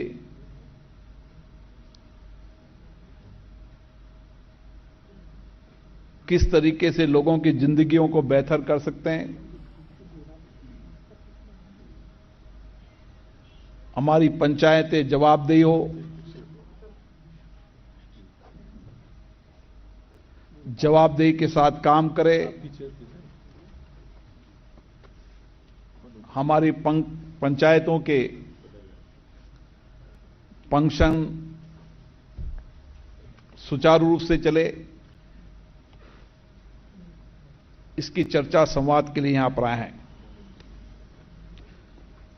मुझे प्रसन्नता है कि मैं आज ऐसे केंद्र शासित प्रदेश में आया हूं जो दुनिया का सबसे खूबसूरत प्रदेश है।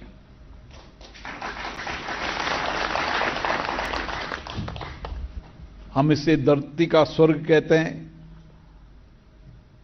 हमारी कश्मीर की वादियां,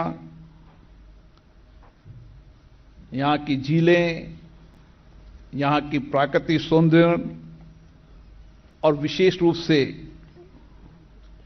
कश्मीर की जीवंतता, ऊर्जा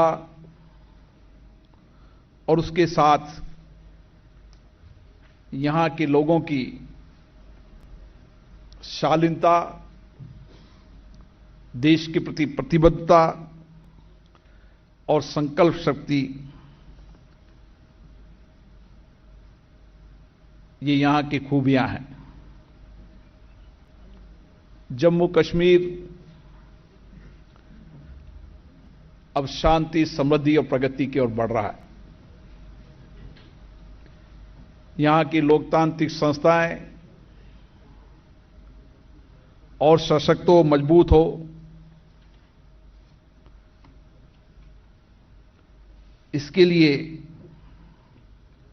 सभी संस्थाएं सामूहिक मिलकर काम कर रही है। इसके लिए मैं बधाई देता हूं। लोकतंत्र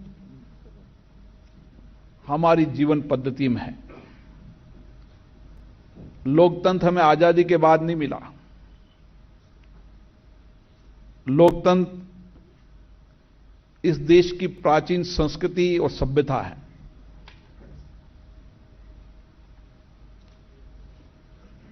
वर्षों तक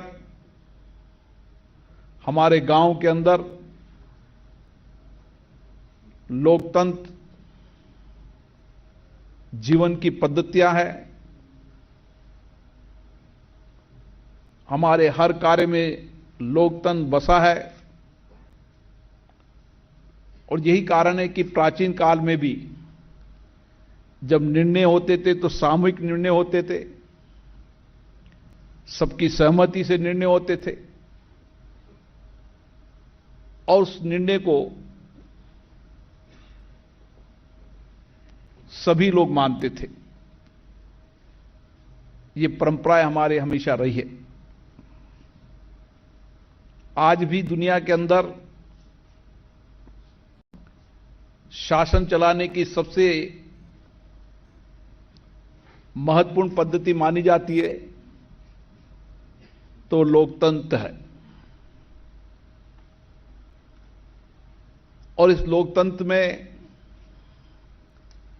आज भी हमारा देश सारे विश्व में मार्गदर्शक की भूमिका निभाता है।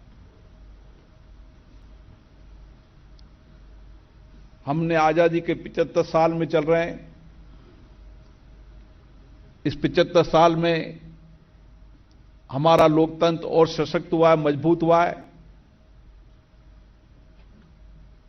लोकतांत्रिक संस्थाओं में जनता की सक्रिय भागीदारी बढ़ी है और यही कारण है कि आज गांव की पंचायत में भी जिस सक्रिय भागीदारी के साथ हमारी पंचायतें काम कर रही है, जनता के अपेक्षा आकांक्षाओं के अनुरूप काम कर रही है, इससे हमारी आर्थिक और सामाजिक प्रगति बढ़ी है। ये सही कहा फारूक अब्दुल्ला जी ने कि ये देश विशाल भी है, विविधतापूर्ण भरा हुआ भी है। हमारी अलग अलग संस्कृति, अलग अलग धर्म हो सकते हैं,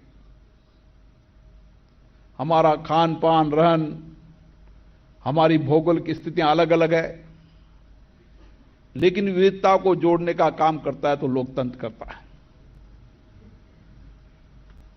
आप कश्मीर से लेकर कन्याकुमारी तक चले जाएं, देश की सबसे लघु संस्था पंचायत आज जनता के प्रति जवाबदेही से काम कर रही है। लोगों के सामाजिक आर्थिक जीवन में परिवर्तन के लिए काम कर रही है और इसीलिए ये लोकतांत्रिक संस्थाएं सशक्त हो ताकि हम समाज के अंतिम व्यक्ति तक इन संस्थाओं के माध्यम से उनका कल्याण कर सकें। लोकसभा अध्यक्ष के रूप में मेरा दायित्व है कि जनता से चुनी हुई सभी लोकतांत्रिक संस्थाएं सशक्त हो, मजबूत हो, पारदर्शी हो, जनता के प्रति जवाबदेह हो और इन संस्थाओं के माध्यम से हम किस तरीके से जीवन बेहतर कर सकते हैं, इसलिए हमें सामूहिक रूप से इन संस्थाओं को मजबूत करने के लिए कार्य करना होगा। और इसीलिए हमारे देश के अंदर जितनी भी लोकतांत्रिक संस्थाएं हैं, उन लोकतांत्रिक संस्थाओं में जनता से संवाद होता है, चर्चा होती है और चर्चा और संवाद के बाद हमारी पंचायती कार्य योजना बनाती है। और इसीलिए हमारा सबसे मजबूत ढांचा अगर पंचायत बनेगा तो हम देश में जितने भी बनने वाले कानून, नीतियां, कार्यक्रमों को ठीक से क्रियान्वयन कर पाएंगे। क्योंकि जनता से सीधा अगर संवाद रहता है, जनता से सीधी जुड़ी अगर संस्था कोई रहती है तो पंचायत रहती है। और इसलिए पंचायतें सशक्त रहनी चाहिए। मुझे बहुत खुशी हुई कि जब मैं पहलगांव में कल गया था तो वहां मुझे पंचायत राज के प्रतिनिधि मिले थे, डीडीसी के चेयरमैन, बीडीसी के चेयरमैन, हल्का पंचायत, और किस तरीके से पंचायत की तीनों संस्थाएं सामूहिकता के साथ, समन्वय के साथ वहां विकास की योजनाएं भी बना रही है। उसके साथ आर्थिक रूप से लोगों को रोजगार मिले, नौजवान आत्मनिर्भर हो, महिलाएं आत्मनिर्भर हो, इसके लिए भी ये पंचायतें व्यापक कार्य योजना बना रही है। मैं छोटे से गांव में भी गया तो उस गांव के अंदर भी जिस लोगों की अपेक्षाएं जगी, आकांक्षा जगी है, उनको लगता है कि इन अभावों को दूर करने से हम देश विदेश के पर्यटकों को और आकर्षित कर पाएंगे। ये आकांक्षा और दूर दराज के गांव के लोगों के अंदर भी जगी है। इसलिए मैंने उपराज्यपाल महोदय कि इस प्रदेश के अंदर देश विदेश के पर्यटक आते हैं और ये पर्यटक केवल श्रीनगर में नहीं, पहलगांव में नहीं, उन दूर दराज के गांव में भी जाना चाहते हैं। वहां देखना चाहते हैं कि किस तरीके से कश्मीर का प्राकृतिक सौंदर्य तो है सही, लेकिन यहां के काम करने वाले, चाहे महिला हो चाहे नौजवान हो, उनकी हस्तकला, शिल्पकला, उनके बनाए हुए वस्त्र, यहां के कृषि उत्पादकों को भी वो खरीदना चाहते हैं। और इसलिए आवश्यकता है कि हम इन सारे उत्पादकों को, चाहे एग्रीकल्चर बेस हो, चाहे मानव संसाधन द्वारा करे हुए तैयार हो, इन सब उत्पादकों को राष्ट्रीय अंतर्राष्ट्रीय स्तर का बाजार मिले, इसके लिए भी हमारी इन लोकतांत्रिक संस्थाओं को काम करने की आवश्यकता है। और इसके लिए लोकतांत्रिक संस्थाएं काम कर रही है, वहां बैठकर योजना बना रही है। छोटे छोटे एससीजी ग्रुप, महिलाओं के ग्रुप अपने गांव में आत्मनिर्भरता के लिए कार्य योजना बना रहे हैं। हमारे नौजवान छोटे छोटे स्टार्टअप तैयार कर रहे हैं। अब वो गांव में रह के रोजगार दे सकें, इसके लिए आत्मनिर्भर होने के लिए काम कर रहे हैं। और ये कश्मीर हो चाहे जम्मू हो, यहां बहुत पोटेंशियल है। यहां पर के लोगों में इस तरह की जीवंतता है, प्रतिबद्धता है, जिस तरीके का यहां का हुनर है, मुझे लगता है कि आने वाले समय के अंदर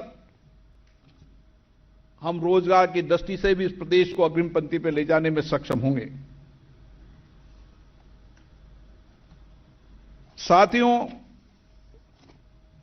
हमारा एक ही मकसद है कि जितनी भी देश की लोकतांत्रिक संस्थाएं हैं जो जनता से चुनी हुई है,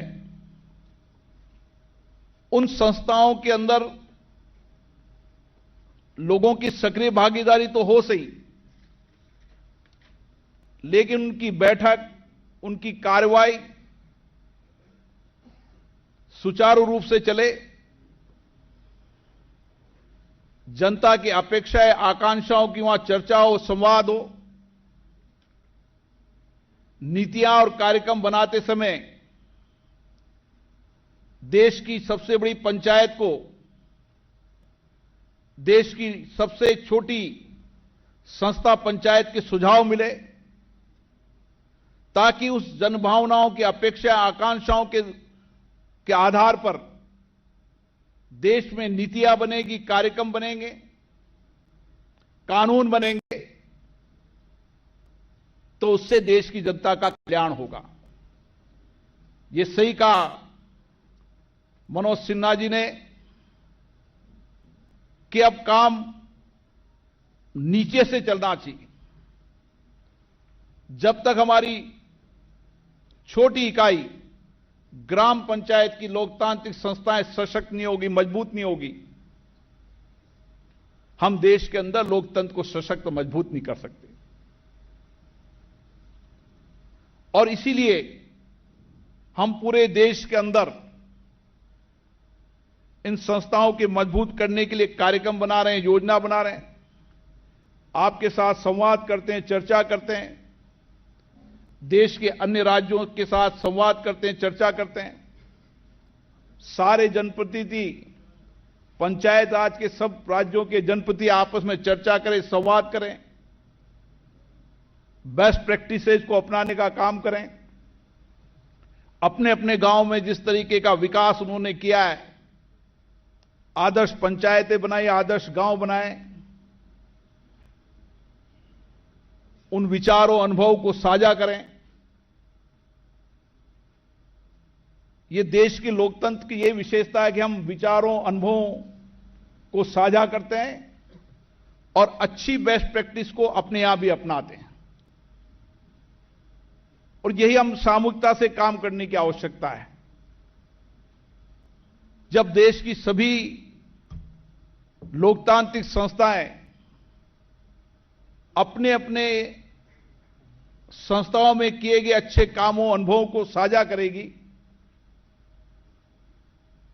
तो हम जनता के प्रति और जवाबदेह होंगे और जनता के प्रति और उनकी जीवन में परिवर्तन ला सकेंगे। और इसीलिए लोकसभा ने जिम्मेदारी उठाई है। मुझे आशा है जिस तरीके का उत्साह यहां पंचायत राज प्रतिनिधियों में है, डीडीसी का अभी चुनाव हुआ है, लेकिन उसके बाद बीडीसी का भी चुनाव हुआ है,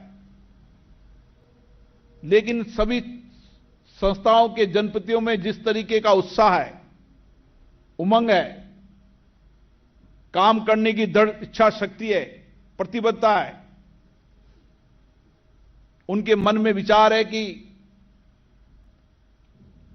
मेरा गांव, मेरी पंचायत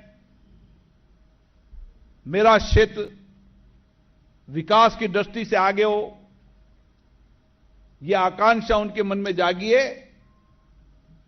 उसके लिए मैं उनको बधाई देता हूं, शुभकामनाएं देता हूं। भारत की संसद आपके साथ है। हमारी प्राइड संस्था सभी संस्थाओं से मिलकर एक एसओपी तैयार कर रही है, किस तरीके से हमारे सदन चलें, उनमें व्यापक चर्चा हो, संवाद हो। उसके लिए भी आप सबके साथ मिलकर संवाद कर हम नियम प्रक्रियाओं की पद्धति बनाने का काम कर रहे हैं। फिर प्रदेश की संस्थाओं से बात करेंगे, प्रदेश की सरकारों से बात करेंगे, ताकि एक समान पद्धति से हम सदन चलाने की नियम प्रक्रिया बना सकें। अलग अलग भौगोलिक स्थितियां होने के बाद भी हमारा एक सामूहिक कार्यक्रम हो, जिसमें सबसे ज्यादा हम कैसे जिंदगी लोगों की परिवर्तन कर सकते हैं, इस लक्ष्य के साथ ये संस्था काम करें। मैं इस मौके पर आप सबको विशेष रूप से शुभकामनाएं देता हूं, बधाई देता हूं कि आप दूर दराज के इलाके से यहां पर आए हैं।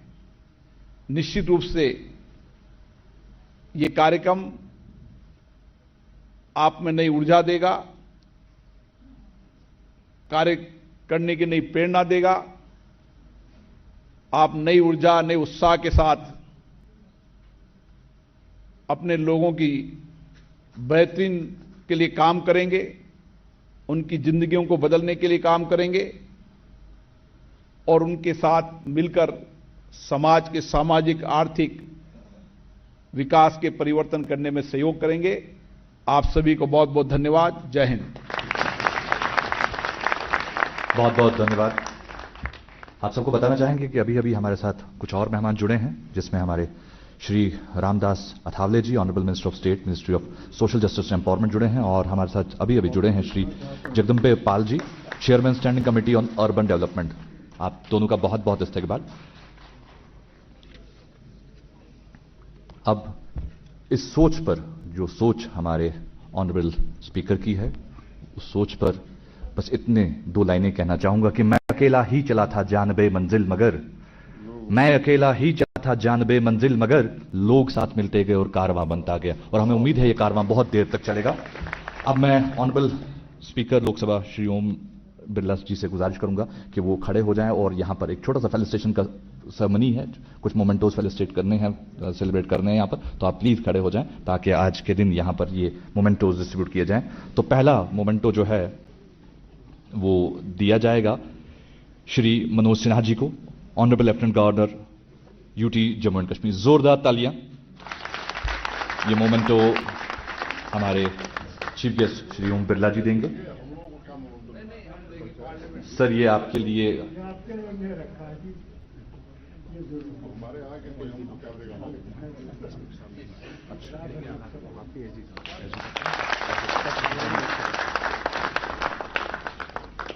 बहुत बहुत धन्यवाद। अब मैं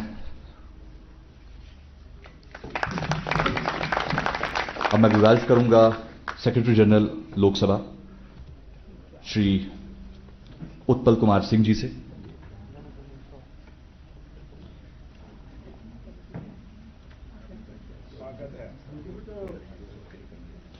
तो मैं सेक्रेटरी जनरल साहब से गुजारिश करूंगा कि सामने आके आज बाकी मोमेंटोज यहां डिस्ट्रीब्यूट करें। अगला मोमेंटो श्री प्रहलाद सिंह पटेल जी के लिए, honourable minister of state, ministry of जल शक्ति, ministry of food processing industry. जोरदार तालियां इस मोमेंटो के लिए।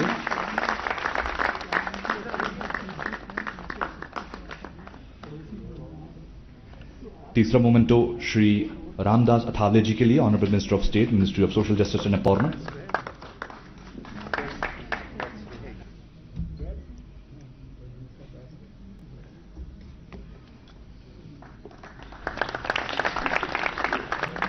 इसके बाद अगला मोमेंटो जाएगा श्रीमती अन्नपूर्णा देवी जी के लिए, honourable minister of state, ministry of education.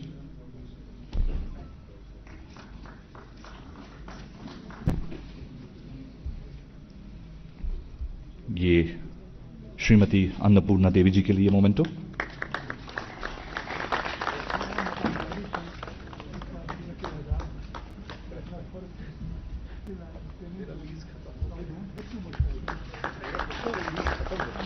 इसके बाद अगला मोमेंटो डॉक्टर फारूक अब्दुल्ला साहब के लिए, मेंबर ऑफ पार्लियामेंट लोकसभा।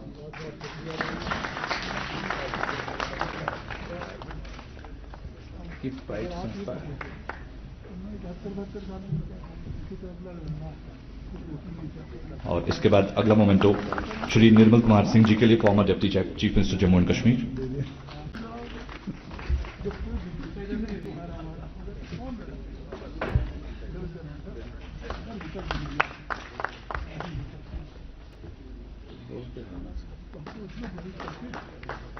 बहुत बहुत शुक्रिया। अब आपकी जोरदार तालियों में हम चाहेंगे सेक्रेटरी जनरल लोकसभा श्री उत्पल कुमार सिंह जी की वो यहां पर आके वोट ऑफ थैंक्स पेश करें डाइस पर आकर। लोकसभा के माननीय अध्यक्ष श्री ओम बिड़ला जी,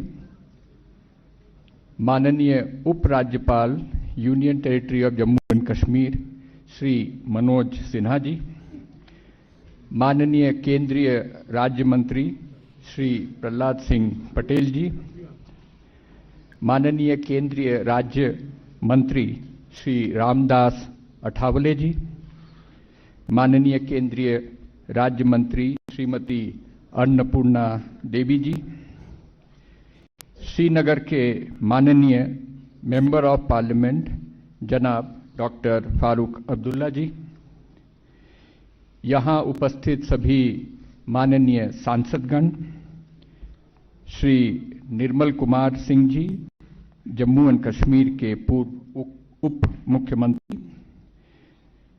सभी डिस्ट्रिक्ट डेवलपमेंट काउंसिल के सम्मानित अध्यक्ष, उपाध्यक्ष और मेंबरान, बीडीसी तथा हल्का पंचायतों के सभी सम्मानित अध्यक्ष एवं सदस्यगण, सार्वजनिक क्षेत्र में कार्य करने वाले यहाँ उपस्थित हमारे आमंत्रित सभी महानुभाव एवं देवियों, लेफ्टिनेंट गवर्नर साहब के सम्मानित सभी एडवाइजरगण, यूनियन टेरिटरी के मुख्य सचिव श्री अरुण कुमार मेहता जी एवं उनके सभी अधिकारीगण, मीडिया के समस्त सम्मानित साथीगण, लोकसभा सचिवालय के मेरे समस्त साथी अधिकारी एवं कर्मचारीगण, सभी देवियों एवं सज्जनों, नमस्कार एवं आदाब। इस मौके पर मैं आप सभी सम्मानित महानुभावों और देवियों का इस आउटरीच प्रोग्राम में शिरकत करने के लिए तथा माननीय अध्यक्ष लोकसभा की इस पहल की हौसला अफजाई करने के लिए आभार व्यक्त करता हूं, तहे दिल से धन्यवाद देना चाहता हूं। माननीय अध्यक्ष लोकसभा की यह कोशिश रही है कि देश की सर्वोच्च लोकतांत्रिक संस्था भारतीय संसद के साथ पंचायतों का संवाद और विचारों का आदान प्रदान बढ़े, इनके बीच की दूरी को घटाई जाए ताकि देश के ग्रास रूट स्तर पर जनतंत्र और स्वायत्तशासी मूल्य और अधिक ताकतवर हो सके। इसी उद्देश्य से देश के अन्य हिस्सों में भी ऐसे कार्यक्रम आयोजित किए जा रहे हैं और आगे भी यह सिलसिला जारी रहेगा। आज कई पैनल डिस्कशन आयोजित किए गए हैं जिनमें पंचायती राज व्यवस्था के जरिए कैसे आवाम में खुशहाली और तरक्की लाई जा सके, कैसे ग्रास रूट लीडरशिप विकसित हो और ऐसे कई महत्वपूर्ण मसलों पर विचार होगा। मैं हमारे समस्त पंचायत के सम्मानित प्रतिनिधियों से आग्रह करूंगा कि इन डिस्कशंस में वो अवश्य शिरकत करें और अपने विचार भी रखें। पुनः आप सभी को लोकसभा सचिवालय की ओर से मैं यहां पधारने के लिए आभार और धन्यवाद व्यक्त करता हूं। जय हिंद। सर, आपका भी बहुत बहुत शुक्रिया। अब यहाँ स्टेज पर बैठी हुई बेटियां और ऑडिटोरियम में बैठी हुई बेटियों के लिए बस ये कहना चाहूंगा कि जरूरी नहीं कि रोशनी चिरागों से हो, बेटियां भी घर में उजाला करती हैं। आप सबका बहुत बहुत धन्यवाद। अपनी जगह खड़े हो जाइए नेशनल एंथम के लिए।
शुक्रिया। अब यहां पर हम एक टी ब्रेक का 30 मिनट्स का ब्रेक लेंगे। तो 30 मिनट के बाद तमाम रिप्रेजेंटेटिव से गुजारिश कि वो वापस ऑडिटोरियम में आ जाएं। 30 मिनट्स का यहां पर एक हाई टी ब्रेक होगा। Thank you so much.